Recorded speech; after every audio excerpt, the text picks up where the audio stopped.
क्या हाल है दोस्तों। आज हम जा रहे हैं हिमाचल प्रदेश के सबसे जागृत धामों में से एक यमुनानगर से सिर्फ 54 किलोमीटर दूर माता बाला सुंदरी त्रिलोकपुर देवी के दर्शन करने।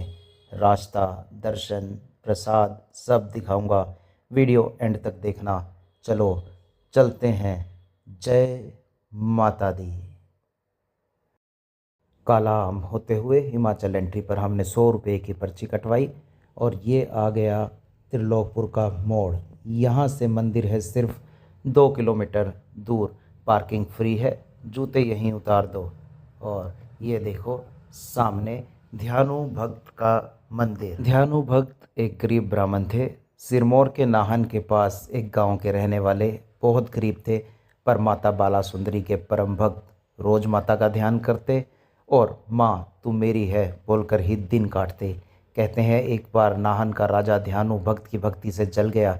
उसने कहा अगर तेरी माता सच्ची है तो महल में प्रकट होकर दिखाए। राजा ने ध्यानु को जेल में डाल दिया। ध्यानु भक्त ने माता को याद किया। रात को माता बाला सुंदरी खुद राजा के महल में पलंग पर प्रकट हो गई। इससे राजा डर गया। तभी से राजा ने इस जगह त्रिलोकपुर में माता का भव्य मंदिर बनवाया। तो वैसे तो प्रसाद की कोई कीमत नहीं होती और भगवान ने ही हमें सब कुछ दिया है, लेकिन फिर भी यहाँ पर भेंट स्वरूप जो भक्त हैं वो माता के लिए नारियल व चुनरी का प्रसाद लेकर जाते हैं। ये आप देख सकते हैं भव्य मंदिर का नज़ारा। वैसे तो नवरात्रों में यहाँ बहुत ही ज़्यादा भीड़ होती है, पर अभी मैं जून के महीने में गया तो मुझे यहाँ पर बिल्कुल भी भीड़ नहीं मिली। अब मैं आपको बताता हूँ यह मंदिर क्यों फेमस है। नाम है त्रिलोकपुर, यानी कि तीनों लोक प्लस पुर। मान्यता है कि माता बाला सुंदरी तीनों लोक, स्वर्ग, पृथ्वी और पाताल की रक्षा करती है। इसलिए दूर दूर से भक्त यहाँ मन्नत मांगने आते हैं। कहा जाता है यहाँ मांगी हुई हर मुराद पूरी होती है। मंदिर करीब 1573 में बना था। मान्यता है कि माता की जो मूर्ति है वो ज़मीन से खुद प्रकट हुई थी। मूर्ति को देखो तो साक्षात तेज लगता है, इसलिए जागृत धाम भी इसे कहा जाता है। पूरे भारत में शायद ही कोई मंदिर होगा जहां माता को इतना श्रृंगार चढ़ता हो। भक्त माता को चुनरी, सिंदूर, बिंदी, चूड़ियाँ, मेहंदी चढ़ाते हैं। माता को 16 श्रृंगार वाली देवी भी कहते हैं। नवरात्रों में तो माता का रूप ही बदल जाता है। नवरात्रों में यहाँ 9 दिन का बड़ा मेला लगता है। लाखों भक्त यूपी, हरियाणा, पंजाब, दिल्ली से चलकर यहाँ पर आते हैं। है यहाँ पर जोत ना जलाएं तो लोगों को यह भी समझना चाहिए कि जिस जगह हम लोग जाते हैं वहाँ पर स्वच्छता कितनी ज़रूरी है। यहाँ पर जोत जलाने के लिए कुछ स्थान बनाए गए हैं, लोगों को वहीं पर जोत जलानी चाहिए। यहाँ पर एक मन्नत का वृक्ष भी है। कहते हैं लोग इस पर धागा बांधकर कुछ मन्नत मांगते हैं। जब मन्नत पूरी हो जाती है तो यह धागा खोल दिया जाता है व प्रसाद वितरण किया जाता है। जी हाँ, माता का धन्यवाद भी किया जाता है।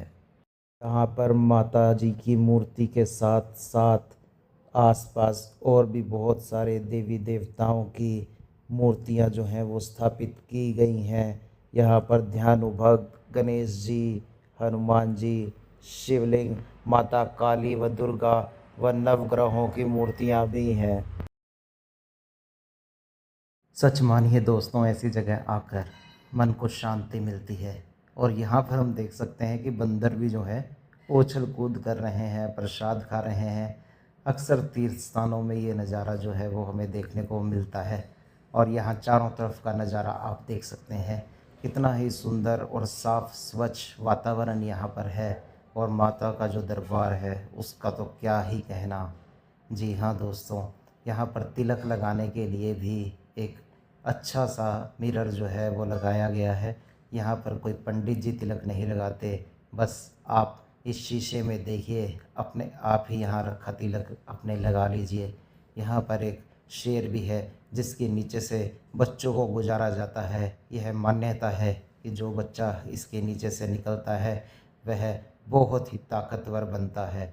यहाँ पर हमेशा चलने वाला हवन, जी हाँ, इसमें भी अग्नि जो है वो प्रज्वलित रहती है। इसमें आहुति डालकर आप अपने लिए मनोकामना मांग सकते हैं।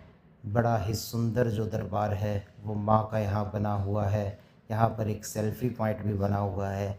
इतनी सारी यादों को संजोए हुए हमने माँ के दर्शन किए और इस सौभाग्य को प्राप्त कर हम अपनी मंजिल की तरफ यानी अपने शहर यमुनानगर की तरफ चल दिए। माता रानी के दर्शन करने के बाद आप यहाँ पर लगे हुए बाज़ारों में घूम सकते हैं, बच्चों को यहाँ से कुछ दिलवा सकते हैं। बच्चों के लिए यहाँ पर मनमोहक खिलौने हैं। जी हाँ, और अगर हम बात करें लेडीज़ के लिए तो यहाँ पर काफ़ी सारे ज्वेलरी के ऑप्शन मिल जाएंगे। तो यानी कि छोटी सी एक शॉपिंग का ऑप्शन भी यहाँ पर आपको मिल जाता है। इसके बाद हम लोग चाहें तो नकुंडा महादेव के दर्शन भी कर सकते हैं। इसे पांडवों वाला शिव मंदिर कहा जाता है। अगर हम लोकल भाषा में बात करें तो यह सरोवर वाला शिव मंदिर है। त्रिलोकपुर मंदिर से 1 किलोमीटर पहले मेन रोड से थोड़ा नीचे उतरकर यह मंदिर पड़ेगा।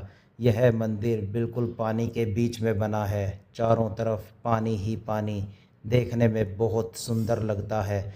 मान्यता है इसे पांडवों ने अज्ञातवास के समय बनाया था, इसलिए पांडव शिव मंदिर भी इसको कहा जाता है। 12 महीने सरोवर में पानी रहता है, गर्मी में भी नहीं सूखता। भक्त इसे चमत्कार मानते हैं।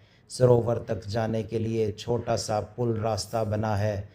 शिवलिंग पर हमेशा पानी लगा रहता है। भोलेनाथ को जल चढ़ाने के बाद लोग माता त्रिलोकपुरी के दर्शन को जाते हैं या पहले भी जाते हैं। जी हाँ, सुबह सुबह भगवान के दर्शन से यही हमें तो प्रार्थना है, जैसे आ गया हमें दर्शनों का सौभाग्य मिला, ऐसे ही आप सभी को भी दर्शनों का सौभाग्य प्राप्त हो। यहाँ पर आप बोटिंग भी कर सकते हैं। इस सरोवर में जो बोटिंग का चार्ज है वो 100 रुपये आधा घंटे का है। आप अपने परिवार के साथ यहाँ भी आनंद की अनुभूति ले सकते हैं। हमारा जो टोटल बजट इस ट्रिप का रहा वो यमुनानगर से त्रिलोकपुर तक का 1000 रुपये का पेट्रोल और अप्रोक्सीमेटली 500 का खाना पीना। बाकी ये सब तो अपने ऊपर भी निर्भर करता है कि हम कितना खर्चते हैं। जय माता की दोस्तों।